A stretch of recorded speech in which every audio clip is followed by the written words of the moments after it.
Hi, I'm Mark with Burke Painting. We're at the Uncle Bob's storage facility in Gastonia, North Carolina, and we're going to walk you through what it looks like to paint the outside of a storage facility.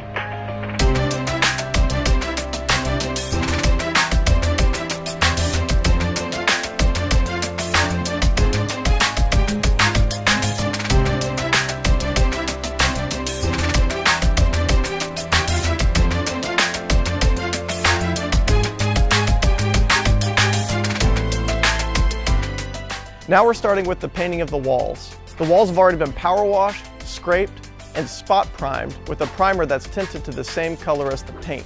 We have an adjustable head on the end of the sprayer, so that way we can effectively spray the flashing, the soffit, and the walls.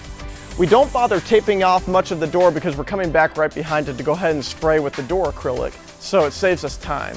We do, however, go ahead and cover the locks and the lock plate if they have not been painted. That way we don't get any overspray on top. We have also covered over the number plates, so that way when we're done, we can take it off and everything is crisp and clean. Now we're gonna start taping the doors. What we wanna do is mask off, so that way when we prime and paint the doors, we don't get our overspray on our freshly painted walls. This involves masking off the sides, the top, and the bottom, which is usually unpainted concrete. Also in the masking, what we're going to do is tape around our lock and our lock plate. These are not painted. At times you will have lock plates that have been painted in the past, but in this case they are not painted. We'll mask off everything. That way we don't ruin the lock or get any paint on an unpainted surface. Everyone knows what an old oxidized door looks like. You can walk up, rub your thumb over the surface, look at it, and see it covered with loose mill scale. In order to ensure the adhesion of the new paint, you have to remove the old mill scale. That's done by an etch and clean.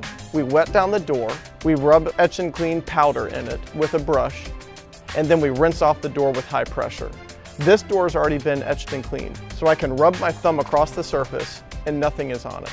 Therefore, this door is ready to receive its new coating. Now that our door is masked off and taped and all the unpainted surfaces are protected, we're going to start to prime the door. The primer here is not the exact color of the wall because it's hard to tint your primer to this deep of a yellow, so we get it as close as possible. We'll go ahead and prime down the door and move the whole way down the wall, then coming back behind with the top coat. After the primer, our door is ready for the top coat. We basically repeat the same steps we took for the primer with just one full coat of paint. Notice how close I'm standing to the actual paint being applied with my white shirt on with no overspray.